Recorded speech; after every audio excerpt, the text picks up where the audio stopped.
How fast can a child learn a musical instrument compared to an adult? How fast can they learn a second or third language? They learn fast, right? Because why? How many people you hear a song and it'll take you back to when you were a child? Raise your hand. How many people it's not a song, but maybe it's a fragrance or a food that will take you back decades? Because information combined with emotion became a long-term memory, right? Because we're not logical, we're what? We don't do things logically all the time. We do things what? Emotionally, right? Because we're not logical, we're biological. Everyone wants to write this down. All learning is state dependent. That the emotional state that you feel when you're learning something gets anchored to the learning. Does that make sense? By the way, what was the state that you felt back in school? Bored, and the other half of the class is like confused, right? Now, on a scale of 0 to 10, what's boredom? 0. Anything times 0 becomes what? 0, and that's why a lot of people don't remember what they learned. It's the emotional state. Does that make sense? We said that children are the fastest learners, right? That they have this curiosity and they play all the time. Now, it's been shown in science, the research, by playing more actually creates neurogenesis and neuroplasticity.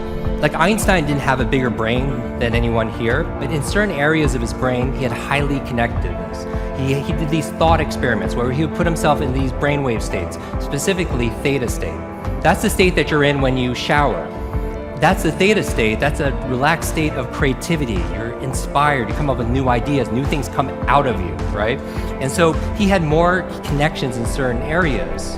And so you could promote that by playing more. We live in an age where it's not your muscle power, it's more your mind power. The faster you can learn, certainly the faster you can earn, but not just financially, in all the areas of your life.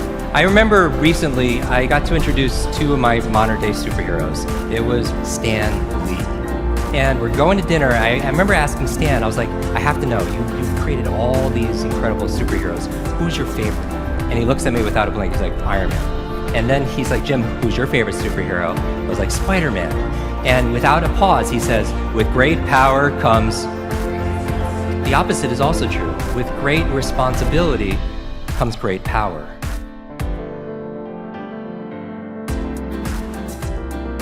When you take responsibility for something, you have great power to what? To change things, to transform things, to make things better. You want to build a physical muscle, you give it what? Nutrition. Same thing with your mental muscles. Information combined with emotion becomes a long-term memory, right? The state that you learn something in, the mood and the feelings that you learn something in gets attached to what you want to learn. I'm going to give you 6 keys to learn anything faster. You can write these down. I want you to remember, be fast. Be fast. 6 keys to learn any subject or skill faster. So the B in be fast stands for believe. Because if you believe you can or believe you can't, either way, what? Either way, you're right. All behavior is belief-driven. How many people here, talking about memory, because memory, forgetting is a state. A lot of people say, oh, I have a bad memory, right? They always think, I have memory, or I have focus, or I don't have focus, or I have creativity, I don't have creativity. I want you to scrap that. Creativity is not something you have, it's something you do. Memory is not something you have, it's something you do. There's no such thing as a good or bad memory. There's just a trained memory and an untrained memory. Your brain is like a supercomputer, and your self-talk is a program it will run. So if you tell yourself you're not good at remembering names, you will not remember the name of the next person you meet because you programmed your supercomputer not to. Your mind is always eavesdropping on your self-talk. And so the challenge here is this: too much information, too little time. The amount of information is doubling at dizzying speed, but how we learn it, how we remember it, has that changed at all? Your brain cycles through different brain waves. Beta is when you're most awake, delta is when you're asleep, theta is right above delta. That's the state of creativity we talked about. Like, in between theta and beta, when you're most awake, is a state called alpha. Right? It's a state you go in when you meditate, states you go into when you do deep breathing, state you're also in when you watch television. The alpha state is a great state to learn in, though. So how do you keep your brain active? So smart devices could be extremely convenient.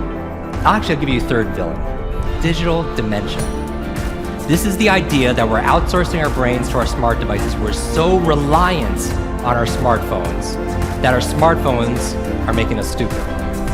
It's convenient. I don't want to memorize 500 phone numbers, but we've lost the ability to memorize one. There is no learning without remembering. So B is believe. Believe you can, believe you can. Now the E, I'm gonna go through these really fast, is exercise. Exercise. And what I mean by this is I mean physical exercise. Because your brain, the primary function of your brain is to control your movement. As your body moves, your brain grooves. If you want to learn any subject or skill faster, the F is to forget. Forget. A lot of people don't learn faster because they feel like they know it already, right? So you want to forget about anything else than what you're learning here, temporarily. The A in fast stands for active. You take notes, you ask questions, you participate in it. The S in fast stands for state, that all learning is state dependent. All learning is state dependent. I never want to learn in a bored state, right? Most people, like when they read, they're in a bored state. People wonder why they don't remember what they read. So control your state. Finally, the T in fast and B fast stands for teach. You learn with the intention of teaching it to somebody else. If you had to teach this to somebody when you got back home, your team, your family, your friends, would you learn it differently, right? So you learn with the intention of teaching to somebody else. Because when you teach something, you get to learn it twice. Let me close with this. When I got home, there was a package waiting for me. I opened up. I don't know if you could put this slide on, please. I opened it up and there's this photograph. There's a photograph of me and the entire cast of X-Men. And even better than Halle Berry and Jennifer Lawrence and everything that's on there was the note from the chairman. It said this: Jim, thank you so much for sharing your superpowers with all of us. I know you've been looking for your superhero school since you were a kid. Here's your class photo. So my question for you is this: if you could go back to that child inside of you, that younger self, and right now tell them something that they need to hear, what would that be? And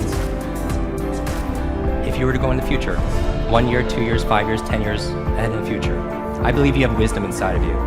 I believe you have greatness inside of you. If you were to project 10 years ahead of time and look back on this day right now, what does your current self need to hear from your future self?